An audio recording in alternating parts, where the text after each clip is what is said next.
আরজিকর কাণ্ডের 6 মাস পূর্তি এবং নিহত তরুণী চিকিৎসকের জন্মদিনে রবিবার ন্যায় বিচারের দাবিতে ফের রাস্তায় নামলেন অগণিত সাধারণ মানুষ।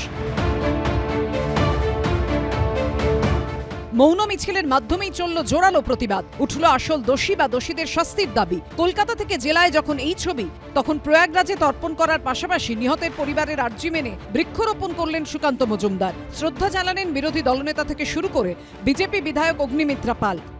শনিবার জন্মদিনের আগের দিন আরএসএস প্রধান মোহন ভাগবতের সঙ্গে দেখা করে ন্যায় বিচার পাইয়ে দেওয়ার আবেদন জানিয়েছিলেন আরজিকর কাণ্ডে নিহত তরুণীর মা বাবা।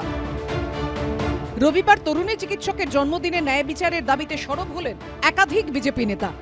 আজকে সেই অভয়ার স্মৃতিতে আমি মহাকুম্ভে তর্পণও করলাম এবং এই মহাকুম্ভের পবিত্র মাটিতে একটি আম গাছও রোপণ করলাম।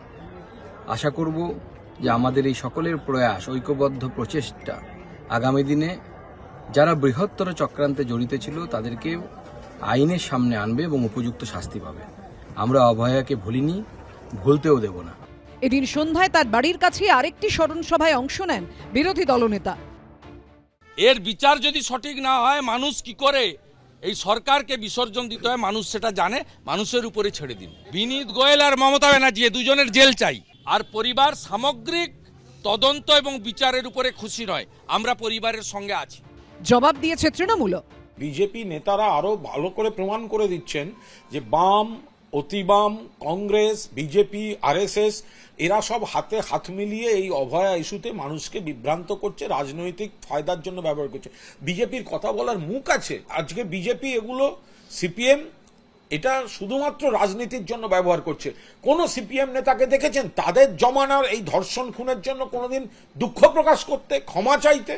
জাস্টিস মানে কি ওদের মতে, ওদের পছন্দ মতো একজন কাউকে ফাঁসিয়ে দিয়ে জাস্টিস হয়ে গেল? খুন করে তাকে ধর্ষণ করা হলো না ধর্ষণ করে খুন করা হলো, এই সত্যটা সামনে আনছেন না কেন? ওরা জানেন কারা করেছেন। ওদের মুখ্যমন্ত্রী তো সকাল থেকে মনিটর করেছিলেন, সত্য কথাটা বলছেন না কেন?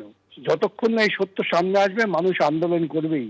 মানুষের আবেগকে উনি রাজনৈতিক তকমা দিয়ে বন্ধ করতে পারবেন না।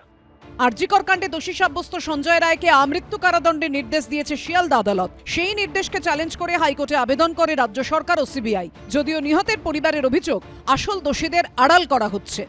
আসল দুষ্কৃতীরা হসপিটালেই রয়েছে। যে 4 জন রাতে আমার মেয়ের সঙ্গে ডিনার করেছিল তাদেরও ঠিকভাবে জিজ্ঞাসাবাদ করা হয়নি। পুলিশও জানে সবকিছু, সেই জন্যই সব ধামাচাপা দেওয়ার চেষ্টা করেছে। প্রথমে পুলিশ, পরে সিবিআই।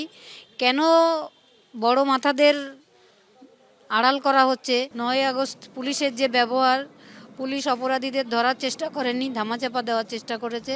এই প্রেক্ষাপটে সরাসরি মুখ্যমন্ত্রীকে আক্রমণের পথে হেঁটেছে বিজেপি। মুখ্যমন্ত্রী বলেছেন সঞ্জয় রায় দোষী, উনি রাস্তায় নেমে ফাঁসি চাইছেন, এখনো ফাঁসি চাইছেন কেন? সঞ্জয় রায়ের ফাঁসি হয়ে গেলে যাদেরকে আপনি আড়াল করতে চাইছেন, আসল দোষী যারা, খুব সুবিধা হবে, তাই না মুখ্যমন্ত্রী? অগ্নিমিত্রা পাল এত কথা বলছেন কেন?